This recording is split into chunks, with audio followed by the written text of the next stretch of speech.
El tema de hoy es: no dejemos de predicar el Evangelio. Marcos capítulo 16, verso 14 dice: finalmente se apareció a los 11 mismos. Vea que en esta parte de la escritura ya no menciona que tiene 12 discípulos, sino que ahora son 11, y dice: estando ellos sentados a la mesa, les reprochó su incredulidad. Mire qué importante que podamos poner atención a esta parte del verso. Les reprochó, dice, su incredulidad y dureza de corazón, que no habían creído a los que le habían visto resucitado. Y les dijo: id por todo el mundo y predicad el Evangelio a toda criatura. En la mayoría de las parábolas que Cristo habla sobre el reino de Dios, siempre se muestra a un grupo rechazando ese reino. Siempre. Vea todas las parábolas en la Biblia, cuando Cristo está hablando sobre que el reino está cerca, y dice: el reino de Dios es similar a un hombre que preparó un banquete, el reino de Dios es similar, y en cada parábola siempre hay un grupo de personas que rechazan ese reino. Lo impresionante en este pasaje es que quienes están rechazando ahora el reino son aquellos que tenían que ir a predicarlo. Y entonces Cristo se le aparece a sus discípulos y dice que les reprocha, que les reclama, que les señala y les hace ver que por ellos, que son los que tienen que estar teniendo fe en el evangelio que él predicó, son los que están de incrédulos y endureciendo su corazón. Usted y yo podemos ser cristianos de años y ser incrédulos. Usted y yo podemos ser cristianos de años y tener nuestro corazón duro. ¿Y dónde nos damos cuenta cuando estamos en esta condición? Cuando ya no predicamos de Cristo. Cuando ya no hablamos de Cristo a las demás personas. Vemos a las personas perderse sin Cristo. Vemos a las personas vivir sin Cristo. Y nosotros peleándonos entre cristianos. Aquí ellos están reunidos y están discutiendo. Mira que Cristo resucitó, ni es cierto, hombre. Sí que yo lo vi, no es cierto. Y están entre ellos discutiendo si Cristo había resucitado o no.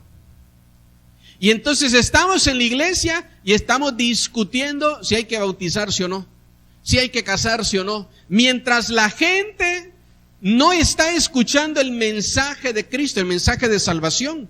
Si dice amén conmigo.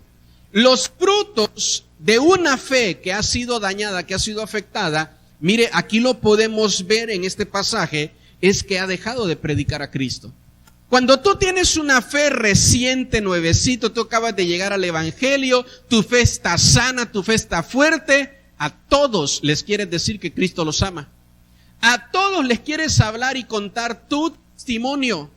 Quieres ir con las personas y decirle: mire, Cristo tiene solución a ese problema que usted está pasando. Cristo tiene respuesta a ese problema que usted está pasando. Quieres ir y visitar a tus vecinos aunque nunca les has hablado, pero cuando tu fe es sana, tú quieres ir y hablar de Cristo. La fe significa una pasión encendida en nuestro interior. Y esa pasión no nos va a dejar en paz. No te va a dejar en paz si tú no le hablas y le predicas a alguien de Cristo. Si dice amén conmigo.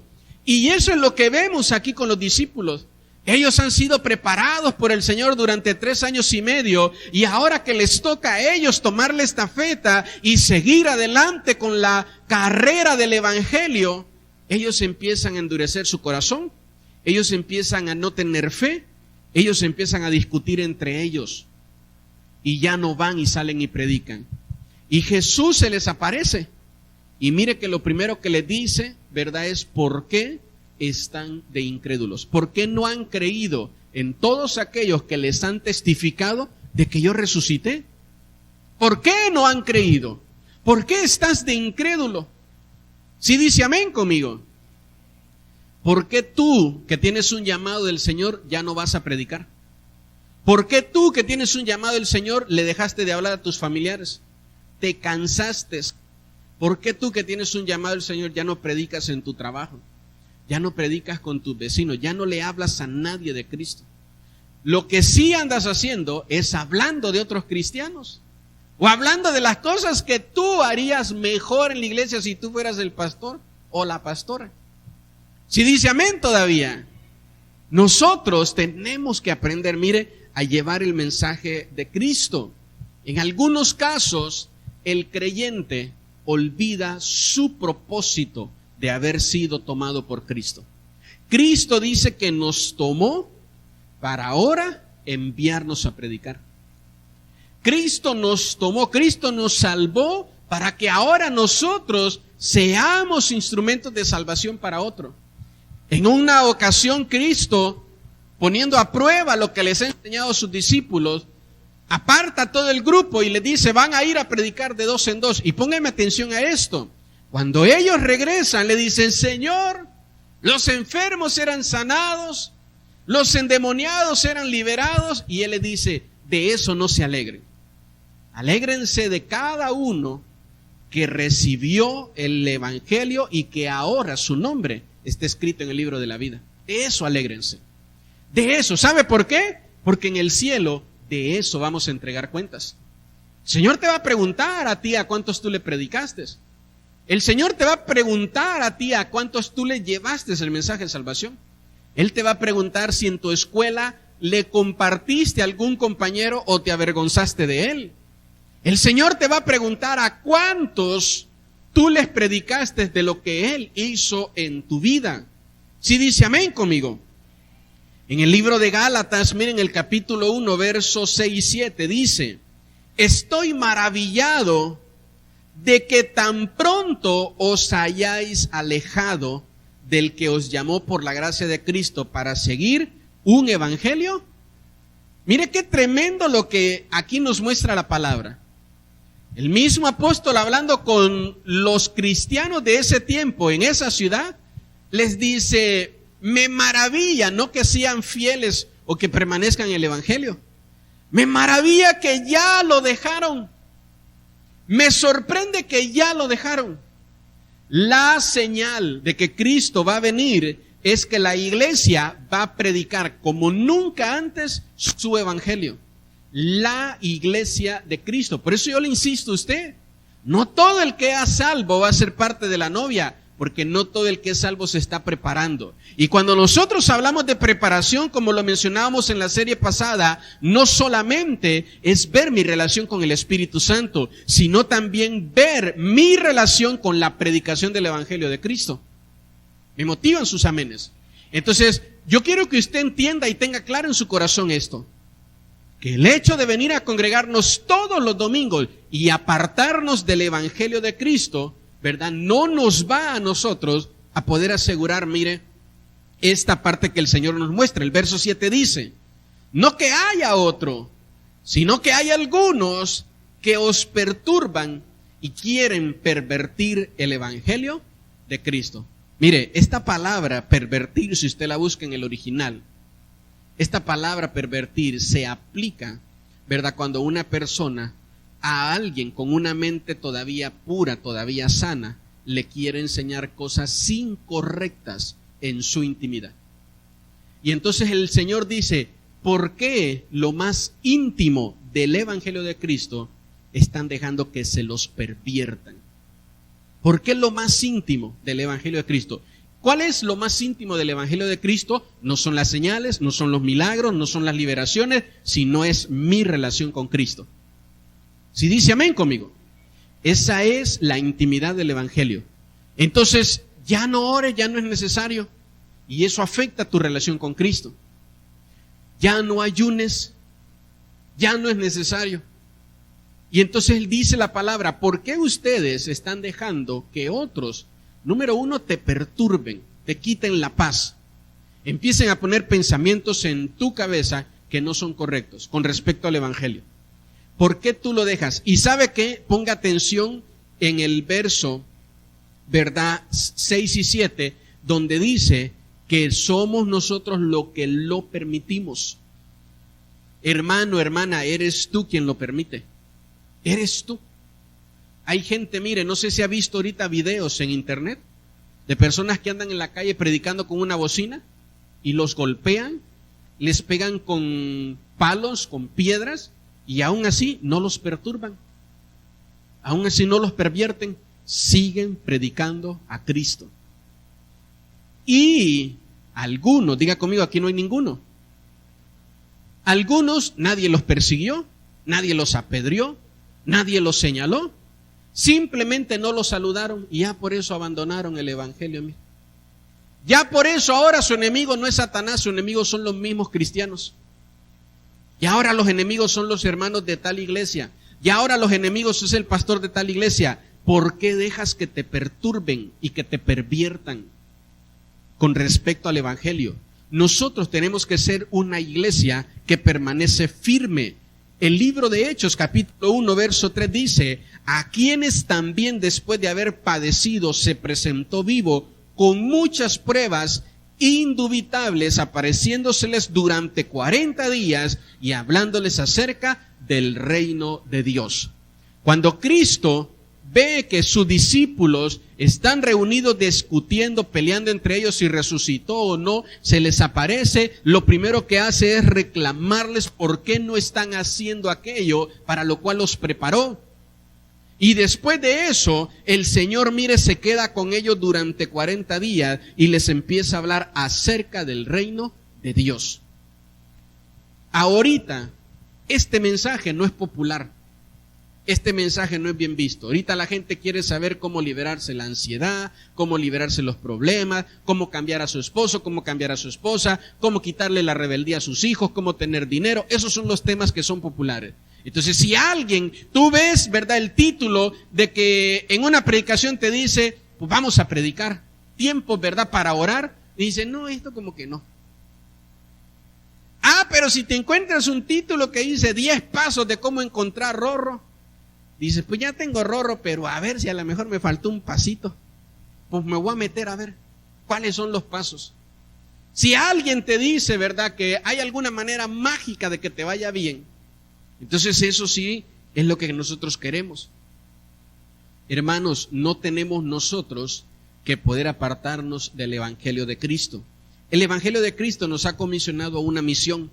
Mateo capítulo 10, verso 5 en adelante dice: a estos 12 envió Jesús y les dio instrucciones diciendo, póngame atención en las instrucciones, mire, por camino de gentiles no vayan. ¿Quiénes somos los gentiles? Nosotros, todo aquel que no es judío. Entonces, como le dije hace un momento, siempre que Cristo habló del reino de Dios, vemos a un grupo que lo rechaza. Por camino de gentiles no vayan y en ciudades samaritanos no entren, sino id antes a las ovejas perdidas de la casa de Israel. Y yendo predicad diciendo, el reino de los cielos se ha acercado. Sanad enfermos, limpiad leprosos, resucitad muertos, echad fuera demonios, de gracia recibiste, dad de gracia. Cuando los discípulos van, en este momento que el Señor los envía, la gente los rechaza. Y entonces cuando los judíos lo rechazan, ahora se abre una puerta y una oportunidad a aquel que era gentil. Escúcheme bien, antes de que el evangelio llegara a ti, hubo 5 o 10 antes que tú que lo rechazaron. Antes de que el evangelio llegara a nosotros, hubo alguien que lo rechazó, que no quiso. Hubo alguien que no quiso. Ahora que tú predicas el evangelio, hay gente que lo rechaza y no quiere. Y no quiere, tú les hablas y tú les hablas y tú les predicas y no lo quieren. Estas son las manifestaciones que Dios autorizó cuando se predica el evangelio. Mire, sanar enfermos, limpiad leprosos, resucitad muertos, echad fuera demonios. Lo que hemos recibido de gracia, tenemos que poder darlo de gracia. ¿A quién de nosotros nos costó algo nuestra salvación? A nadie. La recibimos de gracia. Y tenemos que venir y compartirla de la misma manera. Nuestra gran comisión es ir a predicar. De esto dice aquí, mire, el pasaje que Él os mandó. El verso 7 dice, vayan y prediquen. Y no los mandó a predicar lo que ellos quisieran. Les dijo que fueran a predicar, el reino de los cielos se ha acercado. Les dijo, vayan y prediquen. Y esta palabra predicar es ir a anunciar es ir a testificar, a compartir, a dar buenas noticias. No que vayas a dar malas noticias, porque nos gusta llevar nuestro propio evangelio. Ay, mire usted, me duele por aquí, me duele por allá, ando mal en esto, ando mal en lo otro, pero ahí le invito el domingo a la iglesia. No, pues para estar como estás tú. Sí dice amén conmigo. Andas predicando tus noticias. A todos les andas diciendo lo mal que están las cosas ahorita en tu casa. Eso siempre se lo he dicho, que la familia debe de estar, mire, atrás de un velo, y ese velo solo se lo abrimos a Jesús, no a todos.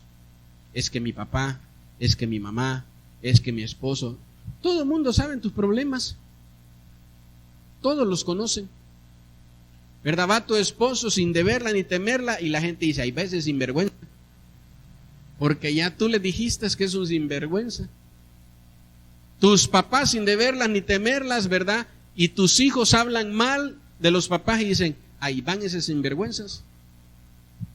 ¿Sí dice amén conmigo? No, dice, vayan y prediquen el evangelio. ¿Cuándo fue la última vez? Escúcheme bien esto.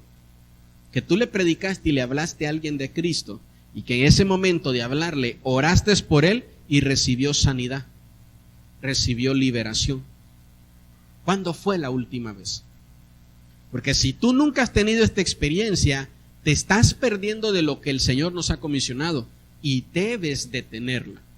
Pastor, ya tengo 5 años en la iglesia. ¿A cuánto se ha ganado usted para Cristo? Todavía ninguno. No, usted debe de predicar el evangelio. Me motivan sus amenes.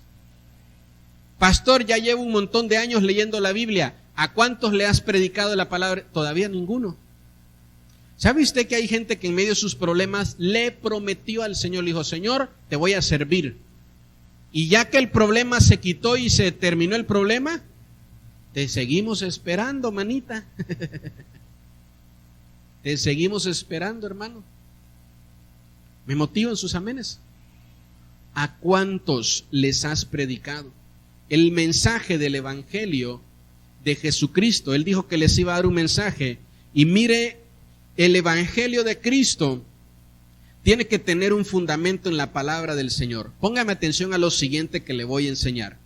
Segunda de Timoteo, capítulo 3, verso 15. Y que desde la niñez has sabido las sagradas escrituras, las cuales te pueden hacer sabio para la salvación por la fe que es en Cristo Jesús.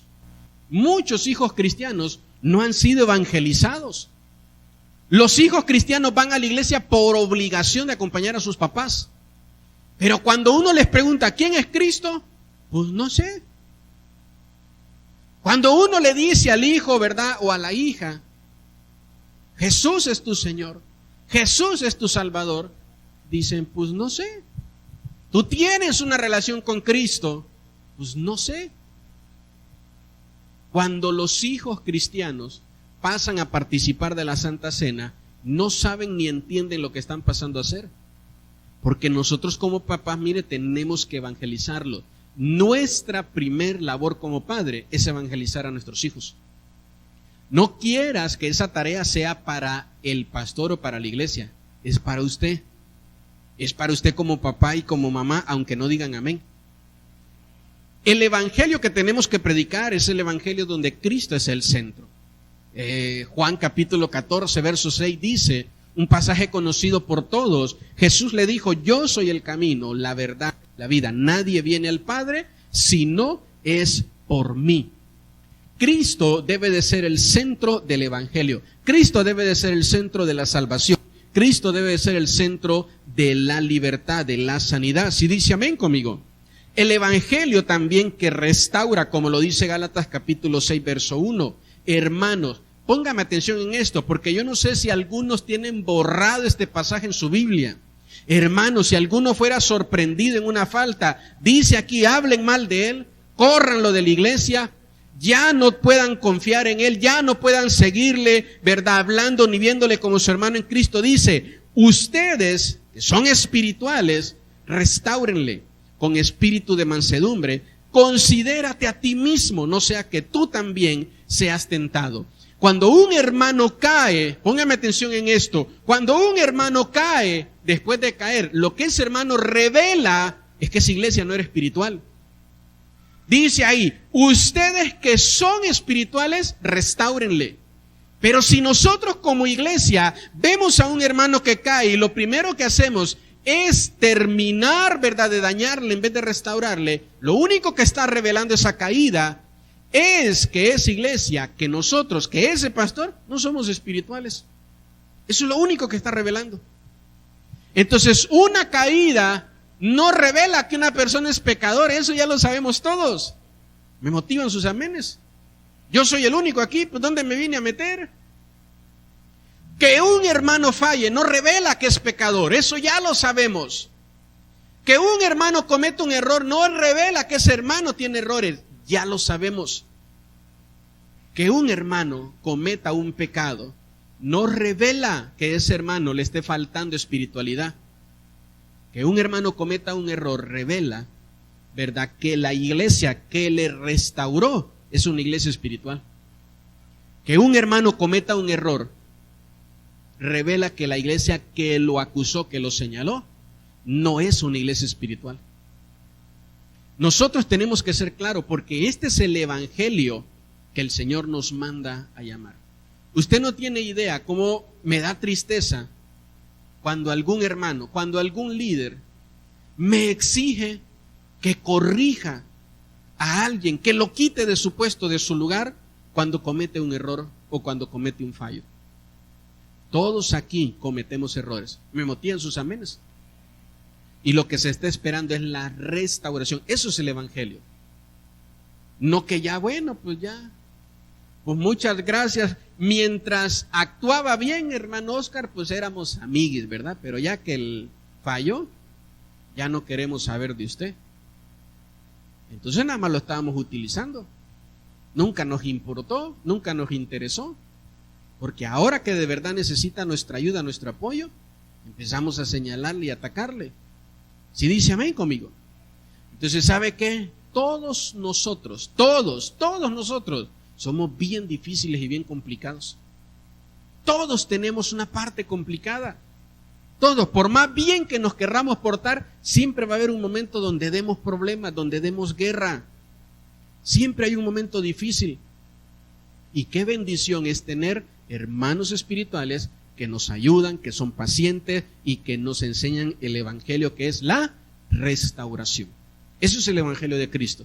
Restaurar al que falla, al que comete error, no desecharlo. Escúcheme bien, ¿sabe cuántas veces falló Judas? 1. ¿Cuántas veces falló Pedro? 3. Y a Pedro lo perdonaron porque se arrepintió. Y Judas no quiso. Judas dijo que ya, pues no había perdón para él, tomó su decisión de ir y quitarse la vida. Y mejor me callo porque le termino haciendo la tarea a los de mi clase. Entonces, pero él no quiso, ¿verdad?, el perdón. Entonces, escúcheme bien, falló poco, pero se sintió condenado. Y Pedro falló más, falló 3 veces, pero buscó el perdón y la misericordia. ¿Y sabe por qué lo perdonaron? Porque eso es el evangelio. Jesús encuentra una mujer, ¿verdad?, que todos la están acusando y le piden a Jesús que la apedreen. Y Jesús viene y le dice, bueno, pues si alguno de ustedes es justo, comienza a apedrearlo. Nadie la apedrea, se va. Y después de eso, Jesús le muestra a ella lo que es el evangelio. Es maravilloso, es muy bueno que tú sepas que ya no te mereces una oportunidad y la recibas. Y entonces esta mujer está delante de Jesús, ¿verdad? Y él le dice, mira, en paz. Amén. Ya no peques más. Primero le dice, ten paz. Y después le dice, ya no peques más. ¿Sabe que una de las cosas que meditaba en la semana es que un pecado, así lo anotaba en mi blog de notas, un pecado te genera 10 dolores o muchos más. Un pecado genera muchos dolores. Y nosotros muchas veces queremos aliviar los muchos dolores, cuando si aliviáramos el pecado, recibiríamos sanidad de muchos dolores. Tú quieres que Dios te quite el dolor, ¿verdad? Lo que estás sufriendo, pero no quieres entregar tu pecado. Te resistes todavía, lo justificas, ¿verdad? Y ahí sigues. Entreguemos nuestros pecados. Vamos a tener a un Señor que nos restaura y que nos va a liberar de juicio y de condenación. Si dice amén conmigo, el Evangelio de Cristo no puede ser predicado con juicio. No puede ser así. No hay ninguna base bíblica para eso. El Evangelio de Cristo no puede ser predicado con juicio. El único que juzga es Dios. El único que condena, ¿verdad?, es Dios, no la iglesia. El Evangelio que transforma también es el que tenemos que predicar. Mateo capítulo 15, verso 28.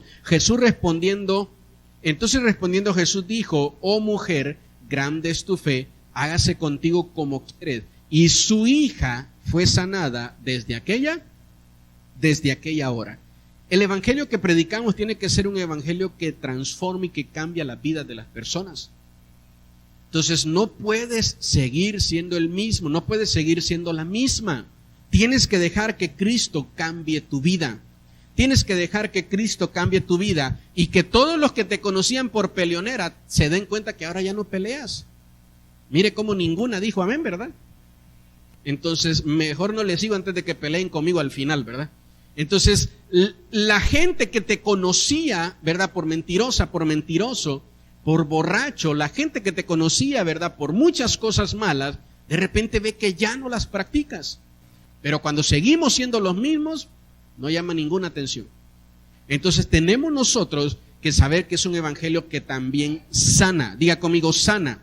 Mateo capítulo 4, verso 23 dice: y recorrió Jesús toda Galilea, enseñando en las sinagogas de ellos y predicando el evangelio del reino. Mire, sanando toda enfermedad y toda dolencia en el pueblo. Por eso le vuelvo a repetir, usted va a ver que en diferentes ocasiones del año nosotros decimos: hermanos, vamos a tener un culto de milagros y sanidad, vamos a tener una reunión de sanidades y milagros, vamos a tener una reunión de sanidades. Usted necesita sanidad, ¿verdad? Acérquese y déjenos orar por usted, porque creemos en un evangelio que sana.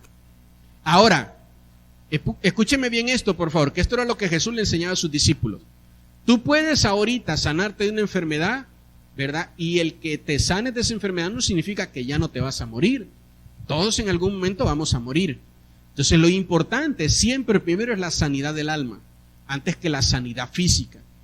Lo importante siempre es la salvación, antes que la sanidad, ¿verdad?, física. Hay muchas personas que no quisieron a Cristo recibirlo de corazón, tienen un corazón duro, y aunque recibieron un milagro de sanidad, miren, están vivos por milagro, no quieren asistir a la iglesia. No quieren buscar de Cristo, no quieren un compromiso con Cristo. Son personas que están, ¿verdad?, vivas por un milagro. Jesús les sanó, hicieron, ¿verdad?, un milagro en ellos, pero no quieren una relación o un compromiso con Cristo. También tenemos que predicar un evangelio de arrepentimiento. Por favor, predica un evangelio de arrepentimiento arrepintiéndote tú primero. ¿Me motivan sus amenes? Después que Juan fue encarcelado, Jesús vino a Galilea predicando el evangelio del reino de Dios, siendo el tiempo se ha cumplido y el reino de Dios se ha acercado. Arrepentíos y creed en el evangelio. Dos cosas muy importantes, el arrepentimiento y la fe, para poder recibir, mire, el evangelio. Entonces, yo ando predicando, diciéndole a la gente que deje de mentir, y yo sigo mintiendo. Vamos a predicar el evangelio de arrepentimiento, arrepintiéndonos nosotros primero de nuestros pecados. Y el arrepentimiento es dar una vuelta y poder ir en dirección contraria. También tenemos que predicar un evangelio que pueda traer salvación. Romanos 1:16 dice: porque no me avergüenzo del evangelio, porque es poder de Dios para salvación a todo aquel que lo cree. Entonces, como a ti te cae mal fulano de tal, y el día de mañana el Señor lo trae a la iglesia, pues ya no quieres que venga fulano. Pastor, tome una decisión, o él o yo. Pues te vamos a extrañar, manito. Nunca le vamos a cerrar la puerta a alguien, solo porque tuvo un problema con otra persona aquí. Y es que vuelvo a insistir, Lo único que eso está revelando es que todavía hay cosas en tu interior que tienes que entregar. No puedes estar odiando ni peleándote con nadie. No puedes estar teniendo, ¿verdad?, esa actitud. No puedes creer en un evangelio que no cambia. Imagínese que al peor delincuente de Pinotepa el día de mañana el Señor lo trae a la iglesia, ¿verdad? ¿Y usted qué hace? Y usted dice, no, pues ya no voy a esa iglesia. Ay, pastor, ni sabe, mira quién se metió ahí. Sin pantallas nos va a dejar ese sinvergüenza, pastor. Yo lo conozco, es de mi barrio. Entonces, no, mire a ese, ¿no? No, ya no puedo llevar a mis hijos, a mis hijas a esa iglesia, porque ahí, ¿verdad?, entró un delincuente. Nosotros tenemos que predicar un evangelio que es para salvación. Que es para salvación. Le pregunto a usted, ¿cree que la gente no sabía que Judas robaba? ¿Usted cree que los discípulos no sabían que Judas robaba? ¿Sí o no? ¿Usted cree que los discípulos estaban toditos de acuerdo cuando Jesús dijo, bueno, vamos a armar aquí nuestro equipo de trabajo? Tesorero, Judas. ¿Usted cree que no estaban de acuerdo diciendo, no, quién sabe, el Señor ahora se me hace que ni oró ni ayunó, viene en la carne, ¿cómo va a poner a Judas de tesorero?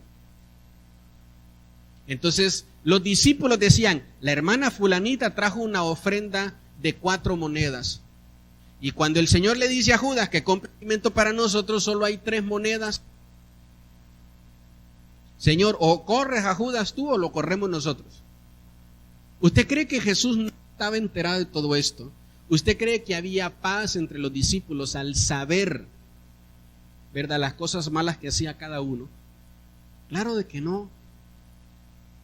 Y Jesús nunca, ¿verdad?, lo vemos nosotros enseñando un evangelio de exclusión, enseñando un evangelio, donde hace excepción de personas, que ahorita lo vamos a leer, sino un evangelio donde Él incluye a todo el que necesita.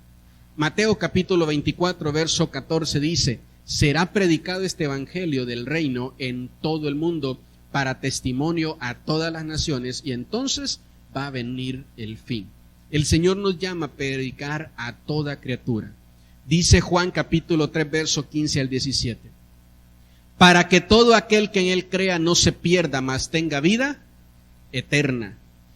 Porque de tal manera amó Dios al mundo que ha dado a su Hijo unigénito, para que todo, diga conmigo todo aquel que en Él crea no se pierda, mas tenga vida eterna. Porque no envió Dios a su Hijo al mundo para condenar al mundo, sino para que el mundo sea salvo por Él.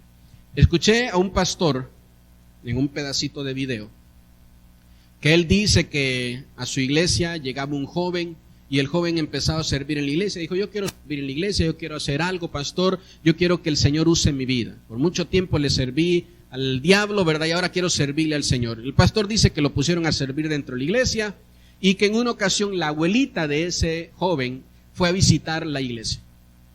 Y entonces la abuelita, ¿verdad?, pues empezó a saludar al pastor, platicó con él y le dijo, mire, yo voy en tal iglesia, vengo en tal iglesia, le quiero decir que ahorita nosotros, el Señor nos está dando un avivamiento, la cosa está tremenda y fíjese que hubo un problema, de repente en la iglesia empezaron a llegar muchos homosexuales, pero el pastor, ¿verdad?, nos enseñó y empezamos a correrlos a uno por uno. Les decíamos, tienes, no recuerdo si 1 o 2 meses, les decía, si en 2 meses no cambias, te vas de la iglesia.